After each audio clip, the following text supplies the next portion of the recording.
우리 함께 하나님 말씀 읽겠습니다.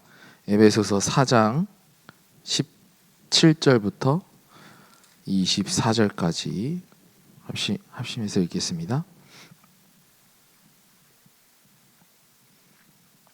에베소서 4장 17절부터 읽도록 하겠습니다.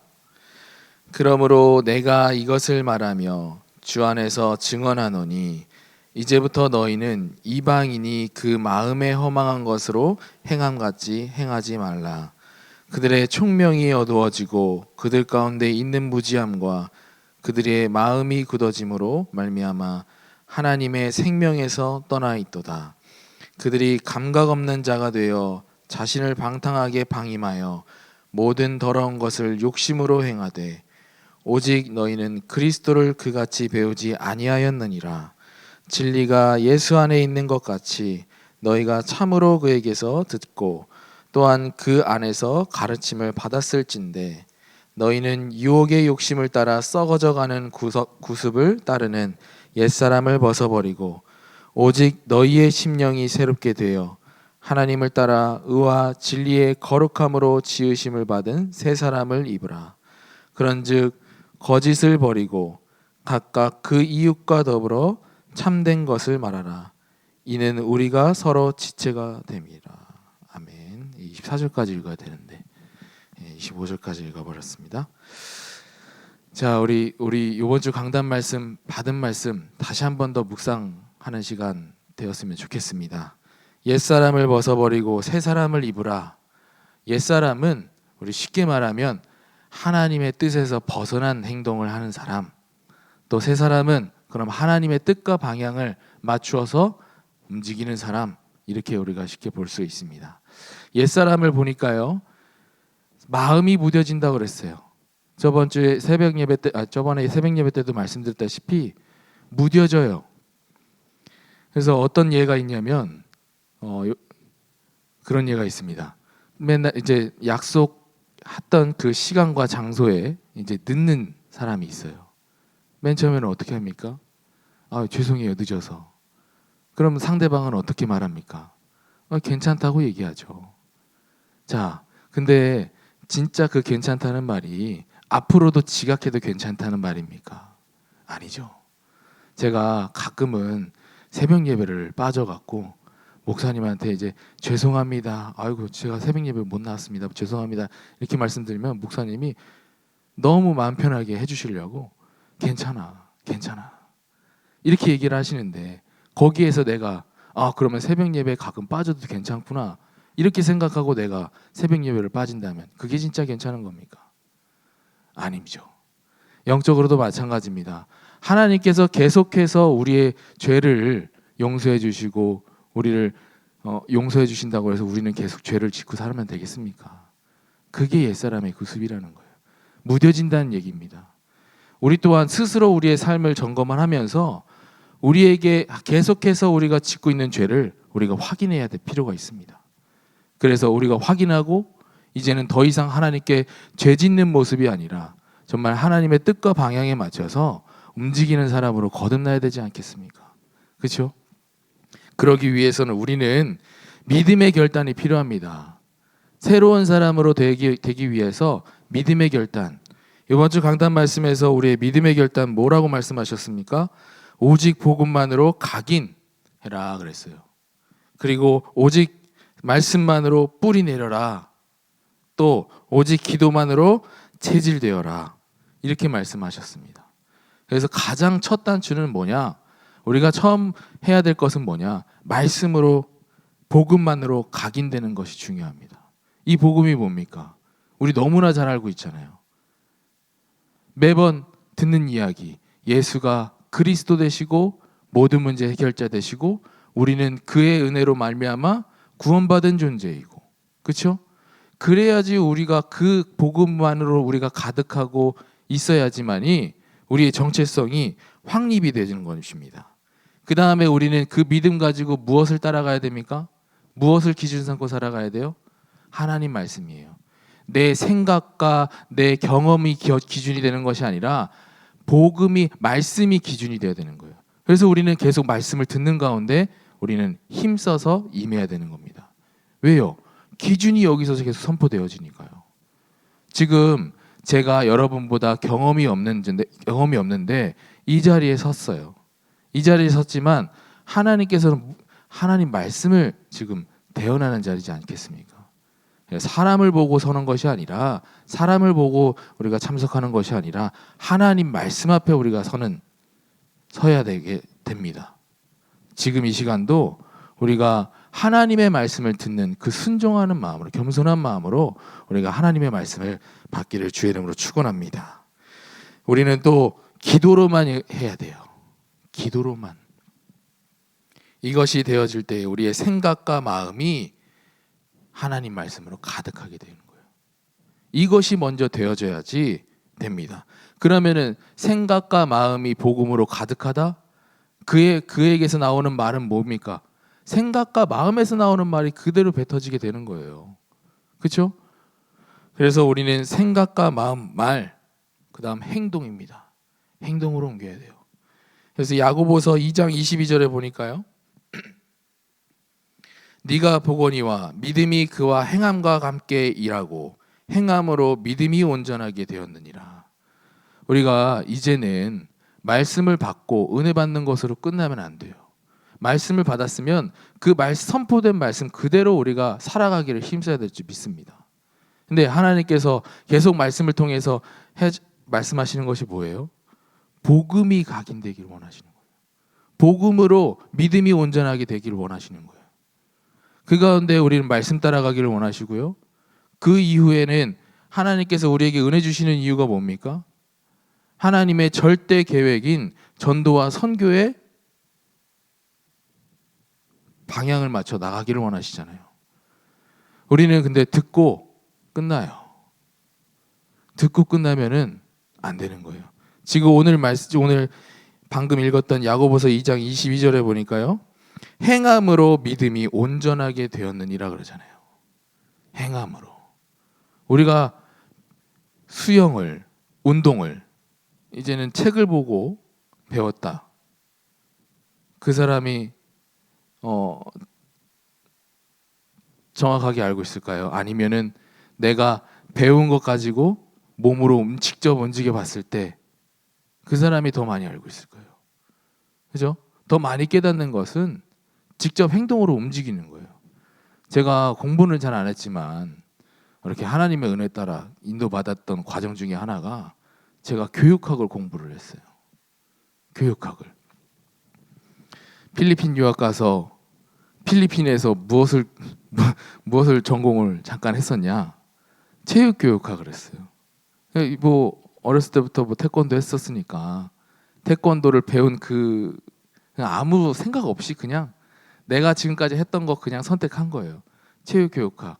근데 거기에서 하나 남는 것이 뭐냐면 내 마음속에 온전히 남기 위해서 기억이 남기 위해서 뭘 해야 되냐?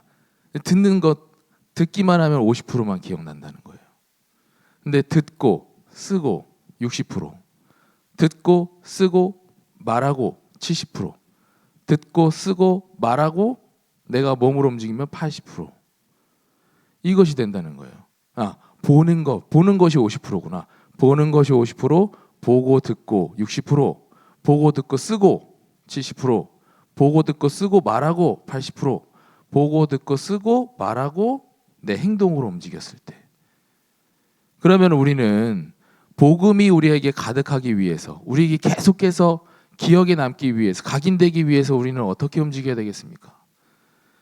우리는 보고 듣고 쓰고까지는 해요. 말하고 행동하고. 우리가 이렇게 인도받을 때에 하나님께서는 우리에게 온전한 믿음을 선물로 주실 줄 믿습니다. 전도하라, 선교하라, 우리가 듣고만 있는 것이 아니라 내가 정말 실천해야 돼요. 이제는 말씀 공부 여러분 너무나 잘 알고 계시잖아요. 복음, 예수가 그리스도 되시고 모든 문제 해결다 되신 것을 여러분 수없이 많이 들으셨어요. 그렇죠? 이제는 듣는 것만으로 끝나는 것이 아니라 여러분들이 한번 움직여 보셔야 돼요. 이 복음도 한번 어설프지만 한번 전달해보고 그 가운데 하나님께서 또 다른 깨달음을 주시고 또 다르게 또 인도하여 주시고 우리를 계속해서 만들어 가시는 거예요. 그래서 오늘 이 시간부로 믿음의 결단 한번 해보시길 바랍니다. 내가 아직까지 마음의 준비가 안 돼 있다? 그러면 여러분들 그 마음에 주어질 때까지 하나님의 말씀을 계속해서 묵상하는 거예요. 은혜가 있어야지 마음이 움직일 거 아니에요. 그렇죠? 그렇기 때문에 여러분들 오늘 이 시간부로 말씀을 듣고 끝나는 것이 아니라 행동으로 실천으로 옮겨서 우리의 믿음이 온전하여지는 은혜가 있기를 주의 이름으로 축원합니다.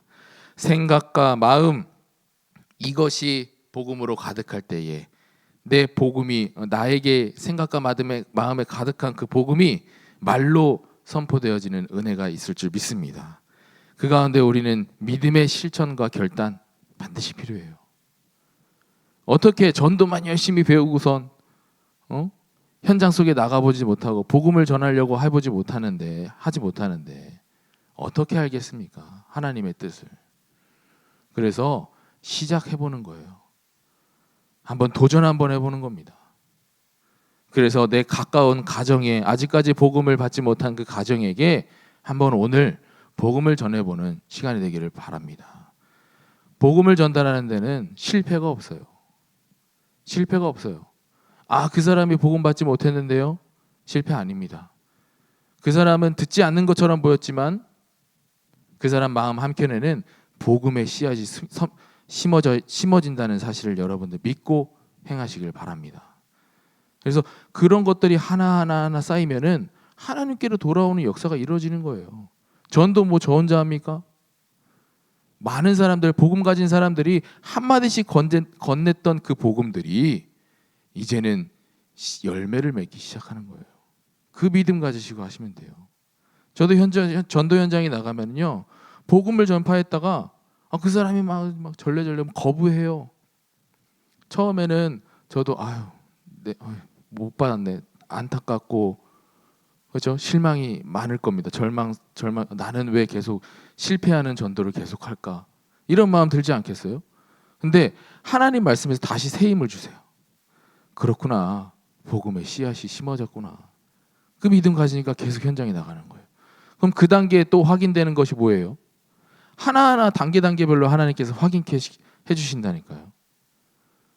그 다음에 확인되는 건 뭡니까?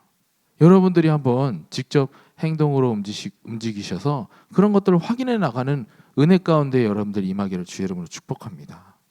우리가 이렇게 생각과 마음과 또 우리의 말과 또 행동 또 습관이 이것이 습관이 되어졌을 때 우리에게 주시는 새로운 은혜는 뭐예요? 이번 주 강단 말씀처럼 우리에게 주어진 하나님의 그 정체성이 확립이 되어지는 거예요. 하나님의 사람인 것이 확인케 되는 거예요. 확립이 되게 되는 거예요. 그러면은 더 이상 우리의 믿음이 흔들릴까요? 문제가 와도 문제가 아니라는 것을 여러분들 깨닫게 될 줄 믿습니다. 위기가 와도 위기가 아니고 하나님께서 주시는 그 기회가 발견되는 은혜가 있을 줄 믿습니다. 그 가운데에 그러면 우리에게 주어지는 또 다른 더 단계의 은혜는 24절에 보니까요. 오늘 에베소서 4장 24절에 보니까요. 하나님을 따라 의와 진리의 거룩함으로 지으심을 받은 새 사람이 입게 되는 은혜가 있게 될 줄 믿습니다. 은혜와 진리의 거룩함. 이게 방향이 이제는 보이게 되는 거예요. 방향이. 우리가 지식적으로만 이렇게 가고 이렇게 간다는 것을 배웠어요. 근데 막상 가보지 않는 이상은 아무것도 없어요. 우리 헤맬 수밖에 없어요. 그렇죠? 이제 저는 성향상 여행 다닐 때도 이제 계획을 가지고 여행 다니지 않아요. 근데 반대의 사람들도 있을 거 아니에요. 막 엄청나게 막 계획을 철두철미하게 이렇게 짜와요. 근데 막상 가보면은 완벽할까요? 그 계획을 완벽하게 짰다고 해서 아니에요. 변수가 많습니다. 그렇죠? 방향이 설정돼야 됩니다. 우리가 움직일 때 하나님께서 방향을 잡아가 주시는 거예요. 그렇게 돼서 우리를 통하여서 정말 이 교회 공동체가 정말 하나님이 원하시는 교회 공동체가 되는 은혜가 우리를 통해서 임하게 될 줄 믿습니다. 또한 우리 교회가 더 나아가서 우리 237 나라 5천 종족까지 살리는 교회로 응답받게 될 줄 믿습니다. 나부터 시작하는 거예요. 나부터 시작하는 겁니다. 내가 되어지면 나를 통해서 많은 사람들이 영향을 받게 돼요. 마치 전도와 같이요. 내가 은혜를 받고 있으면 그 은혜가 내 주변 사람들한테 전달이 돼요. 이렇게 내가 교회에 내가 복음을 정체성을 확립한 상태로 내가 교회에 머물고 있다. 영향 반드시 있습니다. 여러분들 그 믿음 가지시고 정말 이제는 옛사람이 아니라 하나님께서 가장 기뻐하시는 그 세 사람의 모습으로 여러분들 임하기를 주의 이름으로 축복합니다. 우리는 그래서 잊지 말아야 될 거 복음의 절대성, 하나님의 절대 주권을 인정하는 그 믿음을 가지시길 바랍니다. 모든 것은 하나님의 뜻대로 움직이세요. 그렇죠? 그 믿음 가지시고. 그런데 그 하나님의 뜻대로 움직이시는 분이 나쁜 하나님이냐? 아니잖아요. 좋으신 하나님, 또 약속을 하시면 약속을 어기시는 하나님이에요. 약속을 반드시 지키시는 약속의 하나님. 우리 믿음이 계속해서 세워지는 거예요. 그 가운데 하나님의 말씀에 민감성을 가지고 우리는 움직이셔야 됩니다. 이제 듣고 끝나는 것이 아니라 이제 그 말씀을 가지고 우리는 영적으로 깨어서 현장에 나가서 우리는 확인해야 될 줄 믿습니다. 또 우리는 그 가운데 우리 한계에 부딪혀요. 한계에 부딪히는 경우 굉장히 많습니다. 나는 도저히 못하겠습니다. 내 능력으로는 절대 안 됩니다. 그런 경우가 있어요. 그럴 때는 우리는 한계가 없으신 하나님께 기도하는 거예요. 의지하고 기도하는 겁니다. 우리의 믿음의 사람이 기도할 때에 하나님께서는 반드시 응답하여 주실 줄 믿습니다. 우리가 이제는 어린아이 신앙이 아니라 이제는 성숙한 신앙이 되어야 되지 않겠습니까? 우리가 그냥 듣고만 가만히 있는다면 어린아이와 같은 신앙이에요. 이제는 우리가 하나님의 은혜를 입은 성숙한 신앙으로 우리가 바뀌어야 될 줄 믿습니다. 부모님께서 어떤 아이를 더 마음에 두고 기뻐하실까요? 물론 어린아이도 기뻐하시죠. 그렇죠? 제가 이 말을 하는 이유는 우리에게 필요한 것은 성숙한 거예요. 그렇죠? 언제까지 부모님이 해주기를 바래요. 그런 아이 만들면 안 되잖아요. 그렇죠? 혼자 스스로 쓸 수 있도록 만들어주는 거 아니겠습니까? 하나님의 마음도 똑같을 것 같습니다. 우리가 이제는 듣고 가만히 있는 것이 아니라 움직이는 하나님의 성숙한 사람이 되기를 주의 이름으로 축복합니다. 기도하겠습니다. 하나님 감사합니다. 이제는 옛사람의 구습에서 벗어나 이제는 하나님께서 기뻐하시는 그 세 사람으로 인도받게 하여 주옵소서. 그 가운데 우리의 믿음의 결단으로 우리가 이제는 듣고만 끝나는 것이 아니라 정말 복음을 전하는 그 움직이는 하나님의 사람으로 인도받게 원합니다. 하나님께서 우리에게 새 힘을 허락하여 주시고 이제는 믿음의 결단으로 움직여지며 정말 이제는 우리에게 올바른 습관들이 갖추어지는 은혜가 있게 하여 주시옵소서. 살아계신 주 예수 그리스도의 이름으로 기도드렸습니다. 아멘. 하늘에 계신 우리 아버지여, 이름이 거룩히 여김을 받으시오며 나라의 임하옵시며 뜻이 하늘에서 이루어진 것 같이 땅에서도 이루어지리라. 오늘날 우리에게 일용할 양식을 주옵시고 우리가 우리에게 죄 지은 자를 사하여 준 것 같이 우리의 죄를 사하여 주옵시고 우리를 시험에 들게 하지 마옵시며 다만 악에서 구하옵소서. 대개 나라와 권세와 영광이 아버지께 영원히 있사옵나이다. 아멘.